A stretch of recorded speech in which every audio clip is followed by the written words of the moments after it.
Dear ladies and gentlemen, I'm sorry. I know that some of you don't like to be called ladies and gentlemen. That's a pity, but what can I do? Alright, hi buddies then.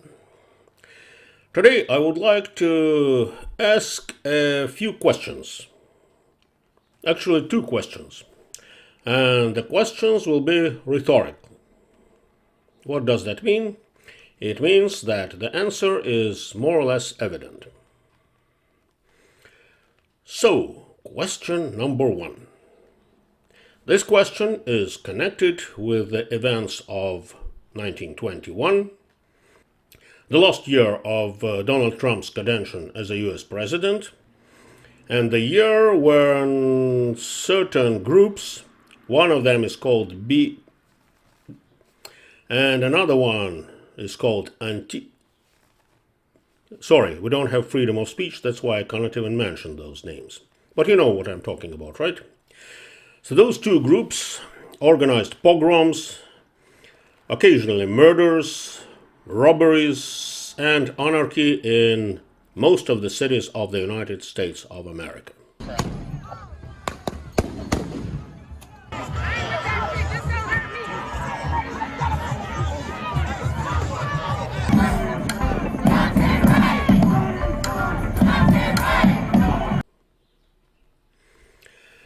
What were they fighting for? What were they killing people for or destroying their businesses?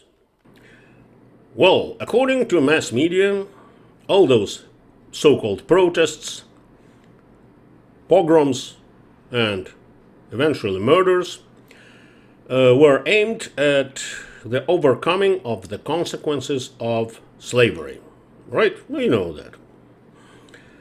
In my humble opinion of a historian, the slavery was over in 1865.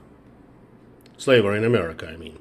At the end of the Civil War in the United States. You probably heard about the Civil War between southern and northern states of the United States.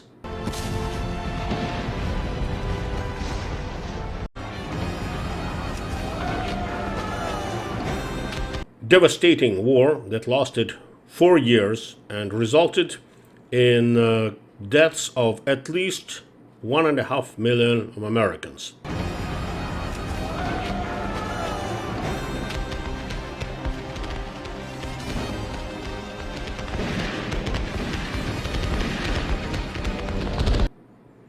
That was a significant blow, a significant damage to the genetic fund of the American nation. I guess you would agree with that.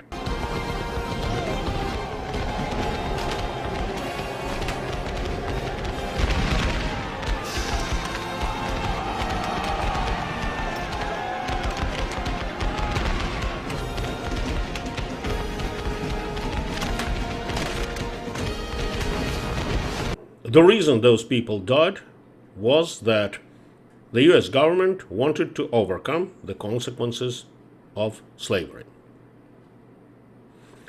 Does it mean that in the year 2021 those consequences still existed? Interesting, very interesting. And even more interesting, what happened after the so-called presidential elections? So in 2021 those consequences were here, and starting with 2022, when Joe Biden took the position of US president, those consequences disappeared. Magically disappeared.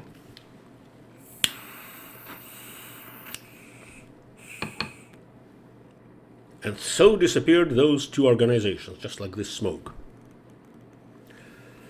I believe it's evident that if in 2021 there were some deadly consequences of slavery, they couldn't have disappeared a year later.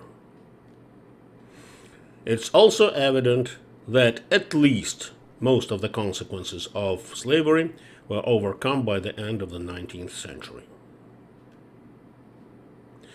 So the question is, well, the first question was, where did those two organizations disappear?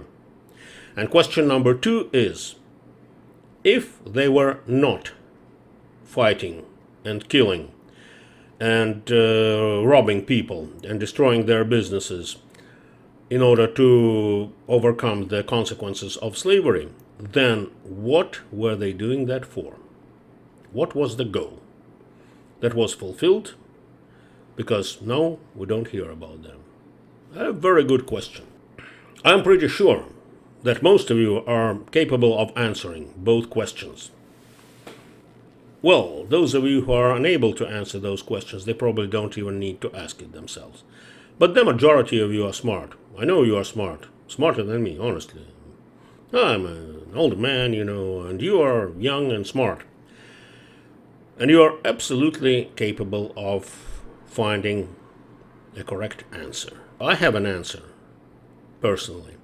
But I'm not going to share it with you for one simple reason. In order to do that, we need to have the freedom of speech. And we had it here, at least. However, right now we do not have. We lost that freedom of speech for which our ancestors were dying at the battlefields, were tortured and dying in the dungeons, so that we could enjoy that freedom. Alas, alas, alas, we, indecent descendants of those ancestors of ours, we lost that. But that's another topic. Anyway, if you wish, give it another thought, and maybe you'll find your answer. Have a loveliest day. Bye-bye.